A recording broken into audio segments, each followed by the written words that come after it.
কিভাবে না খাইয়ে মানুষ মারতে হয় এটা দেখে গেছে দুর্নীতিবাজ শেখ মুজিবুর রহমান। যেখানে 1971 সালে হত্যা, যুদ্ধ, নিপীড়ন, নির্যাতন করার পরও 30 লক্ষ মানুষ মারা গেছিল, সেখানে শুধু 1974 সালে বিনা চিকিৎসায় আর খাবার না পেয়ে মারা গেছে 50 লাখেরও বেশি নিরীহ মানুষ। হাস্যকর বিষয় হলো, যেখানে ইন্টারন্যাশনাল মিডিয়াগুলোতেও বলা হয়েছে এই দুর্ভিক্ষে প্রাণ হারিয়েছে 15 লাখেরও বেশি মানুষ, সেখানে শেখ মুজিব সরকার বলেছে মৃত্যুর সংখ্যা কেবল মাত্র 27,000।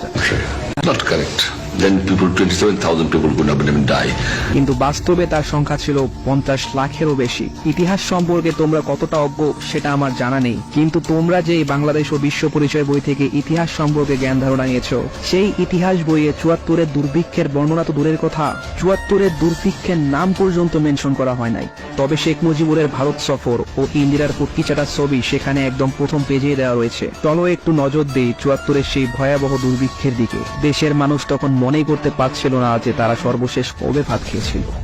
কতক্ষণ আগে বা কয়দিন আগে ভালো করে খেয়েছেন? ভালো খাওয়া স্যার আমরা। আচ্ছা, আপনি কয়দিন আগে ভাত খেয়েছেন?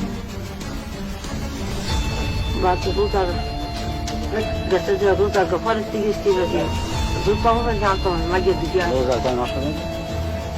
3 months she did not see a single plate of rice. অনেকেই শুধুমাত্র এক বেলা ভাত খাওয়ার জন্য নিজের ভিটে মাটি পর্যন্ত বিক্রি করে দিয়েছিল। What you mean he sold half the hut? Half the hut. For purchasing food. In order to buy food. গোরস্থানে আসছিল সেদিন শত শত লাশ, তাদের মৃত্যু কেবল খাবার না পাওয়ার কারণেই। গোরস্থানে যারা মারা যাচ্ছে তাদের মধ্যে বেশিরভাগ লোক না খেয়ে মারা যাচ্ছে। যারা ভাবতেছো 74-এ হয়তো বাংলাদেশের সব জায়গাতেই দুর্ভিক্ষের প্রভাব পড়েছিল, তাদের জন্য আমার সমবেদনা। চলো নজর দিয়ে আসি মুদ্রার আরেক পিঠে। এটা হচ্ছে 1974 সালের 12 মার্চ আওয়ামী লীগের অনুষ্ঠিত হওয়া সম্মেলন শেষে সামান্য একটু মধ্যাহ্নভোজ। কি আজব না দুনিয়াটা! যে জায়গায় ক্ষুধার জ্বালায় অনাহারে শিশুরা মাটি পর্যন্ত খায়, সেই জায়গায় মুজিবের ধনচোষা লোকেদের কপালে জোটে মাংস পোলাও। তাদের পোশাক আশাক দেখে বোঝার কোনো উপায় নাই যে সেই সময় বাংলাদেশের সর্বকালের সবচেয়ে ভয়াবহ দুর্ভিক্ষ হচ্ছে। তারা সব সময়ের মতোই স্বর্গে ছিল। শেখ হাসিনার মিডিয়া ও নিউজ পেপারগুলোর মতে স্বাধীনতার পর পাকিস্তান কেন্দ্রীয় ব্যাংকে মাত্র $18 রেখে গেছিল। কেন্দ্রীয় ব্যাংকে ছিল মাত্র $18, যা পরবর্তী 2-3 বছরে কাটিয়ে ওঠা সম্ভব হয়নি, যার প্রভাবে 1974 সালে শেখ মুজিবুর বেশি একটা খাবার আমদানি করতে পারে নাই, যার ফলস্বরূপ খাবার না পেয়ে 50 লাখেরও বেশি মানুষ মারা গেছিল। ইউনিভার্সিটি অফ ক্যালিফোর্নিয়ার প্রকাশিত এশিয়ান সার্ভের হিসেব অনুযায়ী শুধুমাত্র স্বাধীনতার পরবর্তী 2 বছর সময়ের মধ্যেই বাংলাদেশ $1373 মিলিয়ন শুধু সাহায্য এবং ঋণের মধ্যেই পেয়েছিল। 1972 সালে $1373 মিলিয়ন, যা বর্তমানে প্রায় $9,548 মিলিয়ন সমান, অর্থাৎ প্রায় $9.5 বিলিয়ন। টাকায় রূপান্তর করলে তা হয় $9,10,200 কোটি টাকা। কে দেবে সেই টাকার হিসাব? যদি সেই অর্থ ব্যবহার করা হতো তাহলে হয়তো বিনা চিকিৎসায়, বিনা খাবারে এত লোক মারা যেত না। কিন্তু আওয়ামী লীগ সরকারের মতে শুধুমাত্র যুক্তরাষ্ট্রের চক্রান্তর কারণেই 74-এর দুর্ভিক্ষে এত মানুষ মারা গেছিল। চক্রান্ত করে খাদ্য সহায়তা বন্ধ করে দেয় মার্কিন যুক্তরাষ্ট্র। বাংলাদেশের 74-এ যে দুর্ভিক্ষ ঘটে, এই দুর্ভিক্ষ ঘটানোর পিছনে কিন্তু আন্তর্জাতিক চক্রান্তের সাথে সাথে। সেটা কি চক্রান্ত ছিল নাকি ছিল মুজিবের চুতিয়ামি? চলো জেনে আসি তার পিছনের গল্প। 1974 সালে সে দুর্ভিক্ষের শুরুর সময় যুক্তরাষ্ট্র বাংলাদেশকে সাহায্য করার জন্য বেশ কয়েকটা খাদ্য ভর্তি জাহাজ পাঠায়, যেটা তাৎক্ষণিক পেলে হয়তো মৃত্যুর সংখ্যা অনেকটাই কমে আসতো। সেই সময় যুক্তরাষ্ট্র কিউবা এবং মায়ানমারের উপর নিষেধাজ্ঞা জারি করেছিল।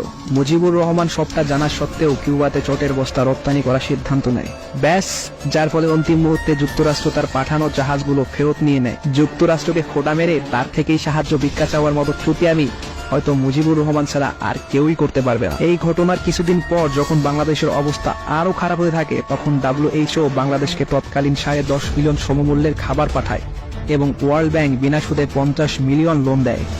ভাবার বিষয় এটা যে সার্ভাইভাল বিস্কুট দিল যুক্তরাষ্ট্র, খাবারের ব্যবস্থা করে দিল WHO, কিন্তু শেখ মুজিবের কাছে থাকা সেই লোনের 50 মিলিয়ন কোথায় গেল তার হদিশ আজ অব্দি পাওয়া যায় নাই। যদি সেই অর্থ ব্যবহার করা হতো তাহলে হয়তো বিনা চিকিৎসায়, বিনা খাবারে এত লোক মারা যেত না। ক্ষুধার জ্বালায় ছটফট করা অন্তত সেই শিশুদের মাটি খেতে হতো না। এই বিষয়ে বিদেশি এক সাংবাদিক মুজিবকে প্রশ্ন করে, মানুষ খাবার পাচ্ছে না। People are simply not getting food in this country. It's not correct. then people, 27,000 people could not even die. The people expected that few millions people will die. জবাবে মুজিব বলে এসবই গুজব, এসবই বানোয়াট। আমরা ফ্রিতে খাবার দিচ্ছি বলে মাত্র 27,000 লোক মারা গেছে, না হলে কয়েক মিলিয়ন লোক মারা যেত। তো চলো দেখে আসা যাক মুজিবের ফ্রিতে খাবার দেওয়ার কিছু নমুনা। ফ্রিতে খাবার দেওয়ার নাম করে কখনো দেওয়া হতো এক বাটি আটা, অথবা কখনো দেওয়া হতো একটা শুকনা রুটি। তা দিয়েই চলতে হতো একটা পরিবারকে একদিন। কখনো আবার খাবার নেওয়ার জন্য লাঠির আঘাতেই মৃত্যু হয়েছে কয়েক হাজার শিশু। খাবার বিতরণ করার সময় তাদের ব্যবহার ছিল পশু সমতুল্য। তারা ভুলেই গেছিল যে তারা তাদের মতো মানুষকেই খাবার দিচ্ছে।